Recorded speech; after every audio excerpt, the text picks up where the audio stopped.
Oo naman, kumain ka na lang kumain dyan. Hoy! Ang pamangking kong magaling! Kamusta ka? Asan yung girlfriend mo? Bakit hindi mo sinama? Dapat sinama mo dito sa family reunion natin. Teka nga, ilang taon ka na ba? 26 na po ako, tita. 26? Oh, asan yung girlfriend mo? Naku baka boyfriend yan. Bawal yan sa pamilya natin. Tandaan mo. O siya, sige, kumain ka na doon. Tahimik ka na dyan agad, pamangkin. Baka nga, no? Eto na yung regalo ko sa'yo. Kunin mo na. Uy! May! Hello po, tita. Ba't ang laki ng tiyan mo? Buntis ka ba? Hindi po. Busog lang po ako, tita. Ha? Hindi ka buntis? So, tumaba ka? Diyos ko po, tumaba ka, May! Teka, ilang taon na kayong kasal, di ba na asawa mo? 2 taon na po kaming kasal. Bakit hindi ka pa nagkakaanak? Dapat magkaanak na kayo. Basta, nag-advise lang ako dapat magkaanak na kayo. Next year, i-goal nyo na yan ang asawa mo, ha? Uy, kumare, sige, papunta na ako dyan. Oo naman. Yung anak ko nakagraduate na, no? Doktor na yun. Sa inyo, ha? Mamaya pupuntahin dito, bibisitahin tayo. Uy, si Pinsan, no? Pinsan! Pinsan! Kamusta ka na? Sabi ko naman kasi sa iyo dapat nag-aral ka. Oh, tignan mo ngayon, kung ano yung tsura mo ngayon. Mahirap na tao pa din. Hay nako, Pinsan, dapat yung mga anak mo nakatapos na din, ha? Katulad ng mga anak namin. Nakakahiya nga pumunta dito Huwag ka nang mahiya. Tayo na lang magpapamilya dito, Pagkakahiyaan pa ba tayo?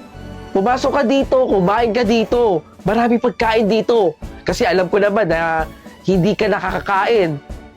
Pupunta din yung anak ko, yung nakasalamin.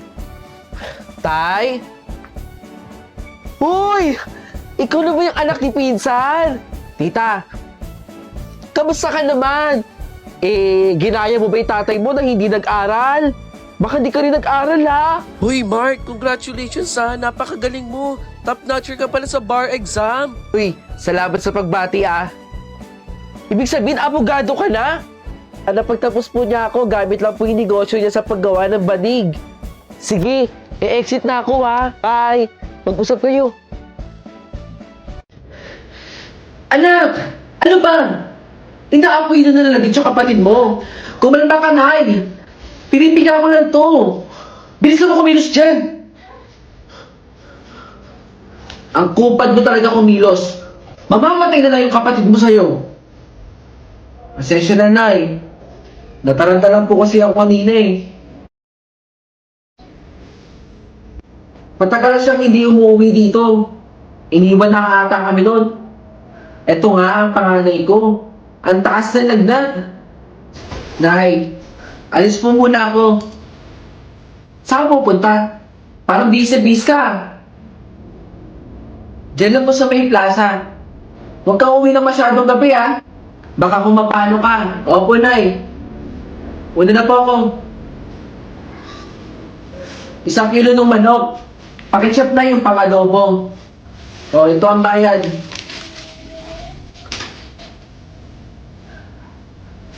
Ito, Mare. Nakakain ng 3 beses sa isang araw. Ayos naman.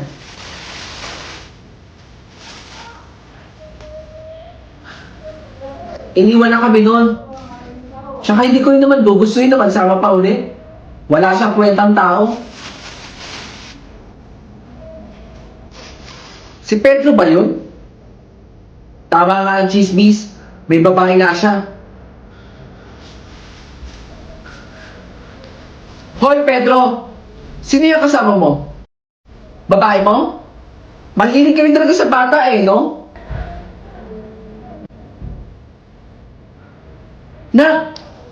Anong ginagawa mo dyan? Nay, si Pedro po. Boyfriend ko po. Anong boyfriend sinasabi mo? Tatay mo yan.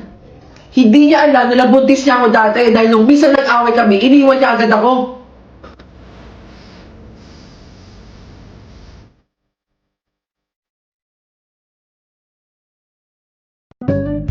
Ma! Pera na lang ba? Sige na.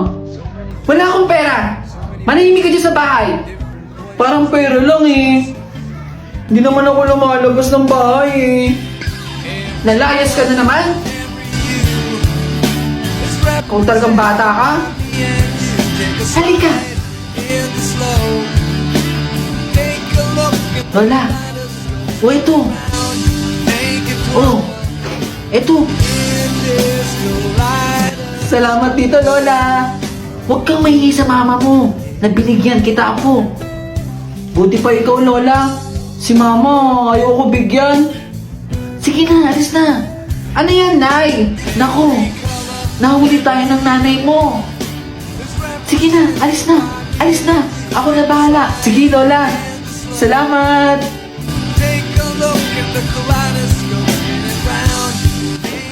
Lola, meron akong regalo para sa'yo. Apo, ano ba yung bitbit mo? Happy Grandparents Day! Aba, may regalo ka pa sa akin para sa Grandparents Day ah. Teka, ba't parang busy ka dyan ako? Naku Lola, may napanood ako dito sa TikTok, sa Market. Meron silang pa-online contest. Para makasali, kailangan daw muna natin i-follow ang I Love Market sa TikTok account nila. Mag-a-upload lang tayo ng 15 seconds video ng favorite hobby natin with the hashtag Market Proud po, hashtag Grandparents. At hindi lang yun, dalawa ang pwedeng manalo ng 2,500 worth of Metro GC. Ano Lola? Sali tayo? Naku po! Sige! Sali tayo dyan!